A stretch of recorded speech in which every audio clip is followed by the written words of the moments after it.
Capítulo 3. El almacén de Gentek.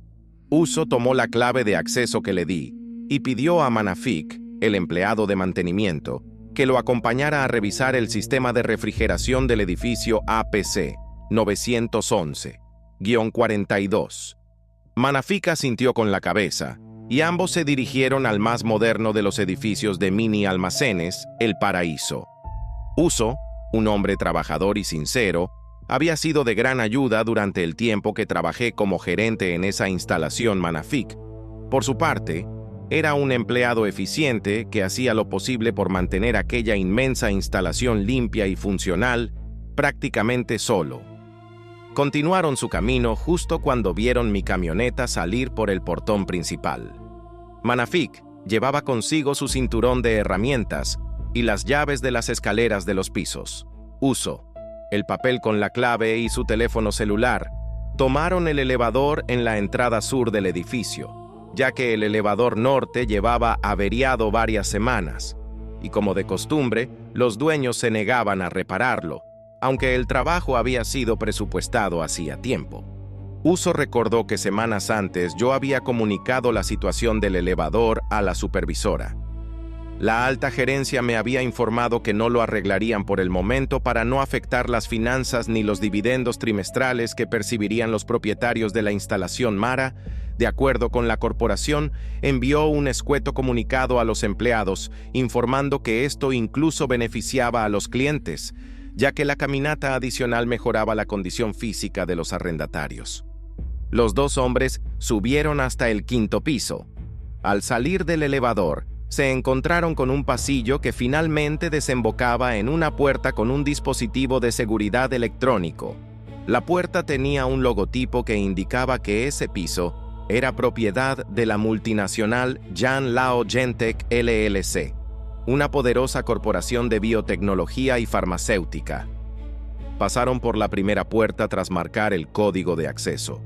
Todavía se podía sentir el frío en el 5º piso del moderno edificio APC 911-42.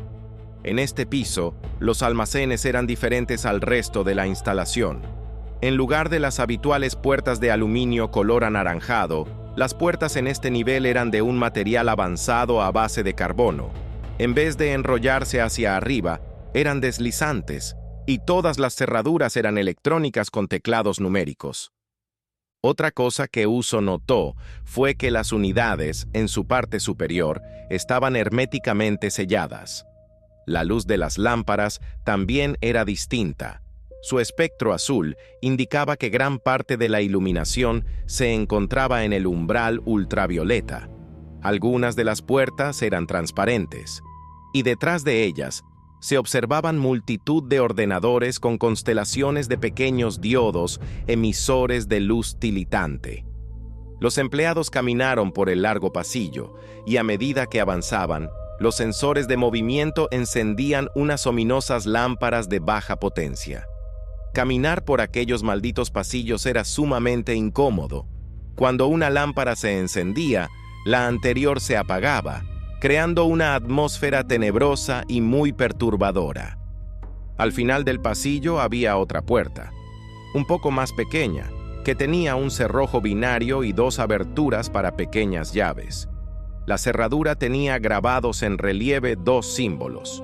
Uno, parecido a un cristal de hielo, sobre el agujero de la primera llave, y el otro, un rayo eléctrico, sobre el segundo agujero. Uso le pidió a Manafik las llaves de la instalación. Entre ellas, encontró una con el símbolo del rayo. El asistente administrativo buscó la segunda llave, pero al no encontrarla, se giró hacia Manafik y le preguntó: ¿Sabes algo de esa llave? El empleado contestó: No sé nada de eso. A lo mejor Bayoan sabe algo. Uso sacó su teléfono móvil para llamarme, pero al intentarlo, se percató de que no tenía señal. Vamos, tenemos que regresar a la oficina. Mara debe saber algo de este cerrojo y su llave. Es importante que encendamos nuevamente la maquinaria de enfriamiento antes de que el cliente se queje a los dueños y perdamos también nuestros empleos. El dúo de empleados volvió por el pasillo y llegó hasta las escaleras de emergencia del lado norte del edificio. Los dos hombres bajaron por las escaleras de emergencia con mucho cuidado. Algunas de las lámparas no funcionaban y otras apenas operaban al 50%, lo que daba un tono inquietante al recorrido. Al llegar al tercer piso encontraron un grafiti en letras rojas que decía: «Clown, maldito vástago de ramera, ¿me vas a pagar todo lo que me robaste? Mara, bastarda, hipócrita, te maldigo, arpía». Uso y Manafik se quedaron parados por unos momentos, contemplando la infernal obra de arte. Uso sacó su teléfono celular del bolsillo y tomó una foto de la pared vandalizada. Luego, el dúo bajó hasta el primer piso. Manafik, con el llavero en mano, intentó abrir la puerta, pero aunque la llave giraba, la puerta no cedía el paso. Uso le pidió que lo dejara intentarlo, y el conserje frustrado accedió. El asistente administrativo intentó en vano abrir la puerta metálica, pero incluso aplicando todas sus fuerzas, era imposible abrirla desde adentro. «Debemos retroceder al segundo piso», dijo Uso, a lo que su compañero asintió con una mirada de aprobación. Justo en el momento en que se voltearon hacia la escalera, la lámpara que iluminaba el lugar comenzó a languidecer.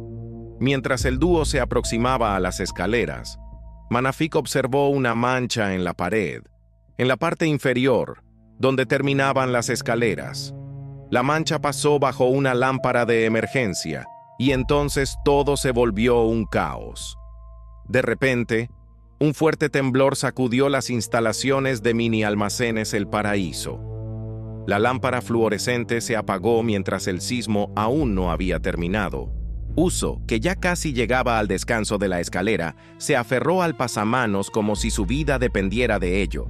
Manafik trató de caminar, pero el tambaleo del edificio amenazaba con tirarlo al suelo. Sintió un golpe en la cabeza y finalmente se desplomó, inconsciente. Las fuerzas de Uso también lo abandonaron y cayó al piso, golpeándose la cabeza con tal fuerza que perdió el conocimiento. El temblor solo duró unos 4 o 5 segundos, pero aparentemente las plantas generadoras de electricidad sufrieron algún daño, lo que provocó un apagón total en las tierras del valiente señor Todo.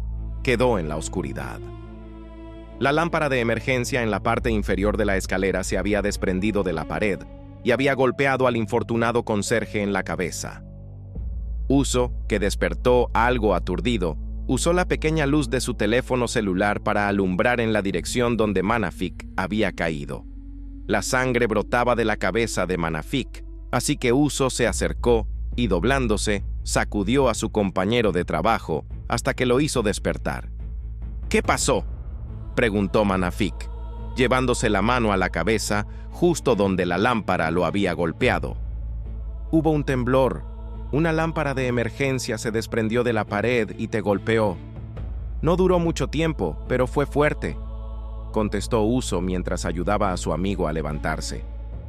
«Vamos, tenemos que regresar a la oficina, activar el generador de emergencia y obtener la llave para reiniciar el sistema de refrigeración del piso 5 de Gentek». Regresaron por la escalera con la luz del celular y llegaron al segundo piso. Abrieron la puerta con las llaves de la instalación y entraron al pasillo norte. Las lámparas de emergencia estaban encendidas, una señal de que la electricidad proveniente de la Autoridad de Energía Eléctrica había fallado. Caminaron por el pasillo en dirección oeste, para acceder a la escalera sur, que estaba en el extremo opuesto del edificio. Mientras caminaban, Uso observaba los candados y las cerraduras, tratando de distraer su mente del problema. Manafik hacía un inventario mental de las lámparas de emergencia que necesitaban un cambio de bombillas. Los pasillos del edificio APC 911-42 eran extremadamente largos. Aquel edificio era el prototipo de las nuevas instalaciones de almacenamiento que la compañía matriz de El Paraíso planeaba construir en todo el mundo. Cada pasillo contaba con al menos 200 unidades de unos 3 metros de ancho, lo que significaba caminar entre 5 y 6 minutos para recorrerlos de un extremo al otro. Desde donde estaban, Podían divisar la lámpara que debía iluminar la coyuntura al final del pasillo. Centelleaba por breves instantes. Antes de apagarse, Manafik pensó que tendría que cambiar el balastro de esa luminaria antes de la próxima auditoría. Mientras caminaban, Uso vio que, casi al final del pasillo, oculto parcialmente por la pared de los almacenes, había alguien parado de espaldas. Uso y Manafik redujeron la velocidad y caminaron con cautela. Los empleados del almacén se acercaban al final del pasillo, donde estaba la silueta, y pudieron notar cómo la figura parecía aumentar de tamaño. Al llegar más cerca, escucharon gruñidos, como si un animal salvaje estuviera detrás de la ahora gigantesca figura. Ralentizaron aún más el paso, y Uso le hizo señas a Manafik para que avanzaran en completo silencio. Las lámparas de emergencia comenzaron a parpadear, indicando que la energía en sus baterías se agotaba. ¿Cómo es posible que las baterías se agoten tan rápido?, pensó Uso mientras guardaba el celular en el bolsillo de su pantalón. Manafik le seguía de cerca, sigiloso, sin hacer ruido. A medida que la intensidad de las luces de emergencia disminuía, los ojos de ambos se iban aclimatando a las tinieblas, que poco a poco se apoderaban del almacén. Paso a paso se acercaban a la enorme silueta. Justo al doblar la esquina, de repente, la lámpara de emergencia centelleó con intensidad, cegándolos momentáneamente. Desorientado, Uso sintió como la figura se balanceaba sobre él, mientras un terrorífico gruñido resonaba frente a ellos. Manafik y Uso cayeron al suelo bajo el peso de aquel misterioso y pesado atacante. Luego, un último gruñido rompió el silencio, y la oscuridad se apoderó de todo.